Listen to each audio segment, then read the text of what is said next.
Welcome to another edition of the Giants Huddle podcast, brought to you by Citizens, the official bank of the Giants. I am John Schmelk, joined by Giants veteran wide receiver Darius Slayton, right here in the Hackensack Meridian Health podcast studio. Keep getting better. Darius, what's going on, man? How are you? Nothing much, just chilling. Yeah, a slow week, not a lot of news or anything like that. When you guys got the news on Tuesday that there was going to be a quarterback change, what was kind of your gut, visceral reaction when you heard? Yeah, I mean, obviously to us came as a surprise. So, surprise was the first one. Reaction, I feel like, me personally hadn't, probably a lot of guys had. But, a decision they made, and we're going to roll with it. Absolutely. And I think, I'm not surprised by it, but the way Russ has handled it has been, class and, first class. And, this is a guy that has come here and really helped set the culture in the offseason, right? And everyone's rallied behind him. How important was it for him to handle it the way he does? He's supporting Jaxson. He's the backup for this thing, trained to kind of moving down the tracks the way it is.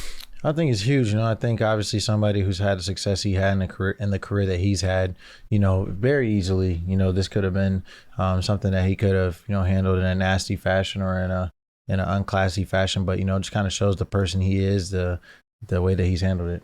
Now, you were here, and you mentioned this when you talked to the media on the Monday Zoom call, right? You were here when they made this change from Eli to Daniel. That was week 3. This is week 4. Yeah. What did you see from there, and did you learn anything that either you guys can do as wide receivers, you could talk to Jaxson about, to try to make this transition smooth so there aren't any hitches in the offense as you make a switch from one quarterback to another? Yeah, I think, the best way you can kind of try to mitigate that is to, make sure you're where you're supposed to be exactly when you're supposed to be there, and be unpredictable to the defense, but predictable to Jaxson. Is how I'd like to word that. But, obviously, also he's got more, a little bit more in the run game, as far as like quarterback design runs, things like that. So you have to be aware of those types of things. But other than that, like I said, just being on top of your assignments and being clear and easy for him. You mentioned the quarterback run game, and one area where I think the offense as a whole has struggled a little bit this year has been the red zone, right? Mm-hmm. How much can that added additional quarterback run factor help a team be more successful in that red area? Yeah, I think anytime you can add an element to your offense, I think it makes it harder to defend, especially down the red area, and they have to worry about the quarterback pulling it or throwing it or handing it to the running back. It's a lot for a defense to try to stay on top of. Yeah, and this is me talking. I don't want to put words in your mouth, but, we do our call and show and everything like that every day. And the point I've tried to make is that it's an 11-man offense, and no one should rely on a rookie quarterback, especially, to come in and be some type of savior, right? For sure. And I'm sure you guys aren't having that conversation specifically, but this has to be an 11-man unit thing, right? Like, Jackson's going to do his part, but he needs help from everybody around him in order to be successful. For sure. I mean, I think as much as everybody makes of the quarterback position in the NFL, and it is important, and certainly, they have big impact. The first thing everybody runs to holler at if a quarterback doesn't do well is, they need to get him some weapons. Well, if that's the case, the supporting cast is pretty important. And, we feel like we have a pretty good supporting cast here. And obviously, if we live up to our billing, then that'll make Jackson's job easier. Yeah, and obviously you talk about the weapons, your wide receiver group. You talk about being where you are when you're supposed to be. You haven't had a ton of snaps with Jaxson. He did a bit with the ones in the spring. Didn't do a lot during the summer. Yep. But obviously Malik wasn't on the field in the spring. So what kind of things have you done this week to try to get on the same page with him, just in terms of the timing physically on the field? Yeah, I mean, we have portions of practice where, you have routes on air, which sometimes that helps a lot. Like not having to, obviously you have the element of the defense when you're really playing, but sometimes it just helps just for timing and spacing, just to get a feel, the velocity of his ball. And for him, for us, it's, how speed of each of us individually, how we come out of breaks individually. Those type of things help you to get on the same page faster in that regard. Huddle up, get in here. If you're lined up here, you gotta go over the middle with it to score. Right. How do we make that happen? I don't know, but Citizens does. Make sense of your money with Citizens, official bank of Eli Manning. And that's the physical part of it. I think the other part is getting on the same page mentally with the quarterback, right? Because quarterbacks see plays differently. Russell might see and read one play differently than Jaxson. And how do you guys use that now extra meeting time with Jaxson to try to make sure you're seeing things the same way that he does? You react to maybe a wrinkle in a defense the same way he does, so you're on the same page from a mental perspective. Yeah, I think, watching film is important, and conversations are important. Picking his brain, him picking our brain. Last night he called me. It was, not that late, but too late for me. I was already asleep. I answered the phone, my screen. I wasn't sleeping. I was going to bed. And he was up. Had his iPad out. And actually, first thing he said to me, he's like, "Are you going to bed?" He's like, "Dang, you're old." I was like, "All right, let's not too much, but what are you looking at?" And he had one of the concepts we had up. But I think conversations like that are important. Help us get on the same page. No, that's funny. I love that. When you talk about how a quarterback and his strengths, you always wanted to some extent customize the game plan for the quarterback, right? It might be different from one quarterback to the other. Obviously, I'm not going to ask you how they're customizing it and give away trade secrets, but how much can that change, what an offense looks like when you're changing the person that is behind center based on their strengths and weaknesses? It can be, depending on who it is, it can be dramatic. In our case, not that dramatic.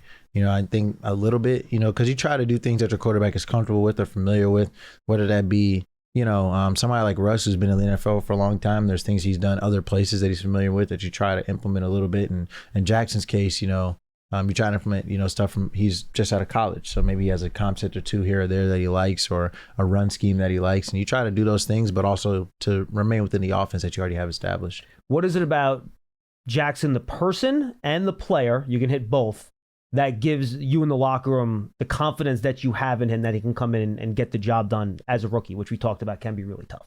Yeah, I think there's nothing scarier than when somebody doesn't believe in themselves. And I think that that's an area that he thrives in. He presents that he believes in himself a lot. He has a lot of self-confidence, which gives people around you confidence. And, I think that's something that it's maybe not necessarily something you show, but it's something you can feel. If you're around a person, you listen to what they speak, how they go about their business, you can feel it. And I think everybody feels that he has that self-confidence and swagger about him. If you want to know how to manage 2 minutes of crunch time football, I'm your man. But if you're wondering about a long-term financial plan, you should talk to Citizens. Hey, I can also talk lawn care. I'd like to learn about a mowing routine. Yes, I knew I could help. Make sense of your money with Citizens. And I imagine understanding that there's going to be a need for patience as he learns things, and you can only learn things when you go through them on the field, right? Have you seen him doing that already, though? And I'm not even talking about just this week, but seeing things during the summer, in the spring, where, all right, well, he made the mistake here, he's not making it again. Have you seen him kind of learn and improve as you've experienced this with him since he's been here?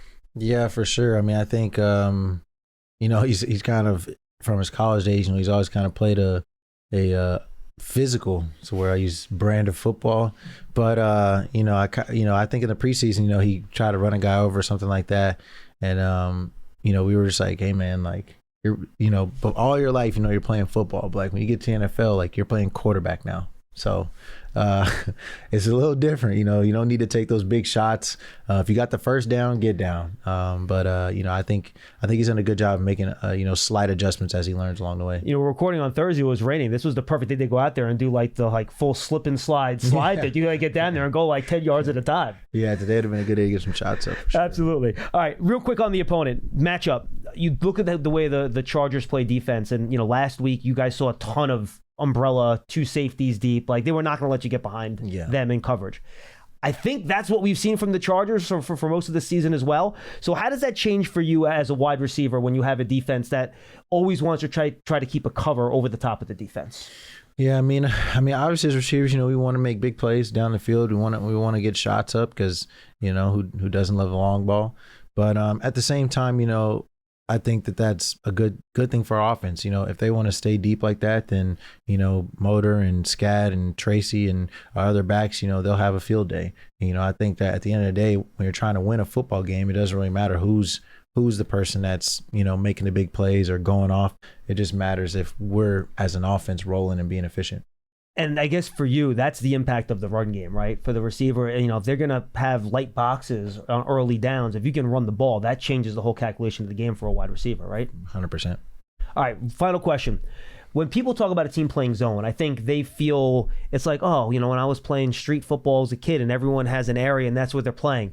But a lot of times the zone defense is basically like a match, right? And then it just turns into man defense on the outside, right? Can you just explain to fans how different type of zones really are different, and it'll dictate what plays are effective against it and kind of how you operate as a wide receiver?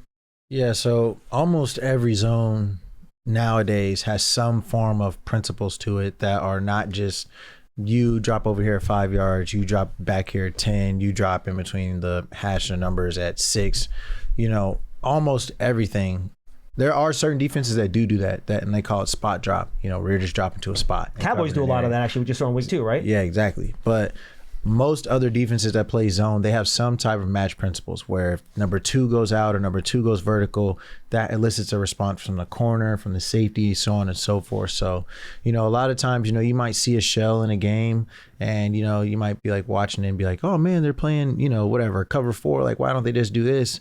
But, you know, in a lot of cases, especially cover 4, like basically plays out like man to man against a lot of concepts. So, you know, those type of things are the type of things that, you know, as an offense, obviously to try to combat. But, you know, at the same time, still like cover 3 has similar weaknesses, even with the match principles, as it would to spot drop, and so does cover 2 and so on and so forth. But, you know, a lot of times, you know, people probably don't realize that nowadays defenders have great awareness in space. And so when they drop into their zone, wherever they're looking, they're feeling, you know, they're watching bodies and seeing people go by them. So, you know, those things you have to be mindful of. That's exactly the type of detailed answer I know we get out of you. Slay, good stuff, man. I appreciate it. Sure. Darius Slayton on the Giants Huddle podcast, brought to you by Citizens, the official bank of the Giants. Right here in our podcast studio, brought to you by Hackensack Meridian Health. Keep getting better. We'll see you next time, everybody.